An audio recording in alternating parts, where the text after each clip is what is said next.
Olá, gente, bom dia. Hoje nós vamos iniciar nossa aula de história, certo? Então, coloquem aí no livrinho de vocês na página 88 para a gente continuar uma leitura bem legal. A gente vai fazer muitas descobertas, certo? Página 88.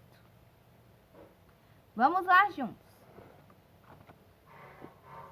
Os grupos indígenas foram os primeiros moradores do território que hoje forma o Brasil.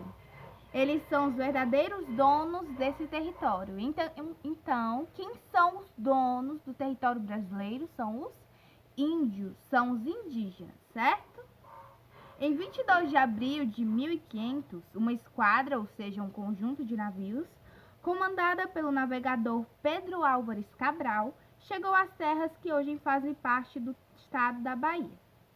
Os marinheiros encontraram pessoas vivendo nas terras, não é? A partir dessa data, os reis portugueses consideraram que as terras encontradas eram suas. Eles tomaram posse, isto é, tornaram-se donos dessas terras.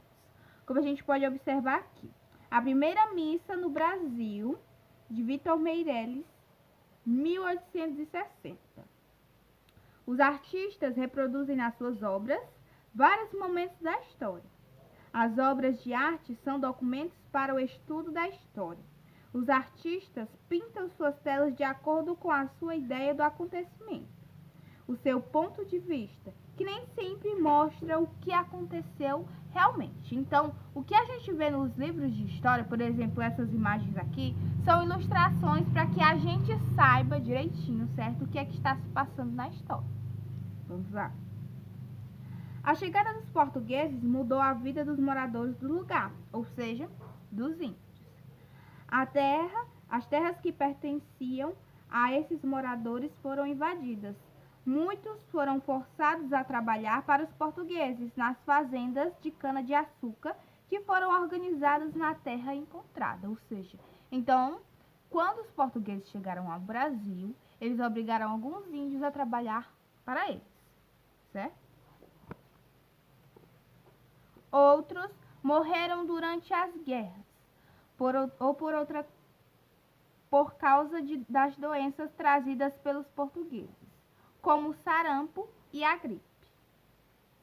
Para fugir das guerras que aconteciam e das invasões que sofriam, os donos das terras deixaram as suas aldeias que ficavam próximas ao litoral e foram viver no interior do território. Ainda hoje, muitos grupos indígenas lutam para ter direito de permanecer e fazer uso das terras onde vivem. Algumas dessas áreas já foram regularizadas, isto é, o governo já deu a eles o direito de continuar a usá-las e recolher delas o que necessitam para o seu povo viver. Ou seja, a gente também já falou sobre aqueles dois povos indígenas, os Xavante e os Carajá, não é? Eles fazem as aldeias deles perto de quê? Perto dos rios e perto da mata, para poder comer e para poder beber água, certo? Então, o povo indígena, ele não totalmente já conseguiu o seu lugar. Os índios, eles não têm ainda o seu lugar próprio, certo? Mas algumas aldeias têm, não é? Ainda lutam. Aqui no livro está falando que eles ainda lutam para conseguir o seu lugar. Algumas dessas áreas já foram regularizadas, isto é, o governo já deu a eles o direito de continuar a usá-las e recolher delas o que necessitam para o seu povo viver. Essa luta continua. Madeireiros, garimpeiros e criadores de gado ainda invadem as terras que pertencem aos indígenas e aos seus filhos, netos ou bisnetos e descendentes. Certo? O que é que esse texto está falando? Primeiro ele está falando de quando os portugueses chegaram ao Brasil. Depois ele vem nos retratar que os índios ainda lutam por um lugar, certo? Aqui nós observamos os indígenas da reserva Raposa, Serra do Sol, durante o julgamento sobre a demarcação da reserva no Supremo Tribunal Federal, em Brasília. 2009.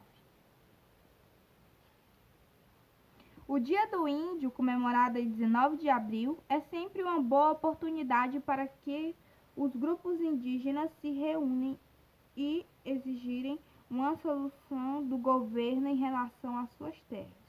Eles lutam para retomar a terra que originalmente foi deles um dia, não é? Que eram as terras brasileiras. Vamos lá, virando a folhinha, certo?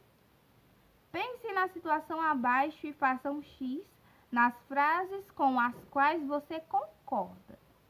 Em 1500, os portugueses chegaram aqui e, a partir dessa data, os reis portugueses consideraram-se donos desse lugar e invadiram as terras indígenas. A sua opinião é? Vocês vão marcar o que vocês acham que é, certo? Os portugueses tinham armas de fogo e atacavam as aldeias, prendendo muitos moradores, matando outros e expulsando as pessoas do lugar. Sim ou não? Sim. Muitas vezes, alguns índios não queriam sair dessas casas, certo? E queriam, contrariar os portugueses. Então, eles entravam dentro das casas e muitas vezes matavam alguns índios e faziam alguns como seus escravos. B agora. Os indígenas abandonavam suas terras porque havia muito espaço para morar e eles não se preocupavam em deixá-las ou em trocar por outras. Não, gente, os indígenas, eles foram expulsos. Por quê? Porque quando os portugueses chegaram, eles se sentiam donos do lugar, não é? C. Os indígenas sofriam ao abandonar suas terras porque nelas estavam os espíritos protetores do povo, que cuidavam das plantas, dos animais e das pessoas. Sim ou não? Sim. Como a gente leu aquela historinha do meninozinho, não é? Que ele foi até a floresta com o pai dele, aí ele encontrou o espírito dele. Os indígenas não gostavam de morar muito tempo em um mesmo lugar, por isso acharam melhor abandonar suas terras do que trabalhar para os portugueses. Sim ou não? Não, não é? Muitas vezes eles trabalhavam para os portugueses porque eles não queriam de maneira alguma deixar a sua terra. Nenhum grupo indígena abandonou sua terra devido às invasões dos portugueses. Eles continuaram morando no mesmo lugar e trabalhando para os portugueses, sim ou não? Não, não é? Muitos deles foram expulsos. E aí, o que foi que aconteceu? Muitos deles foram mortos e outros foram escravos. Segunda questão. Imagine-se morador da aldeia onde viveu Iaguaré e Amã. Imagine também que o lugar foi invadido e ocupado por garimpeiros, especialmente a área do Paraná-Uraiá, onde você costuma brincar. Você e seus amigos foram proibidos de usar o local. O que sentiram? O que é que vocês sentiram se vocês fossem proibidos de usar um lugar que vocês gostavam muito para brincar? Resposta pessoal.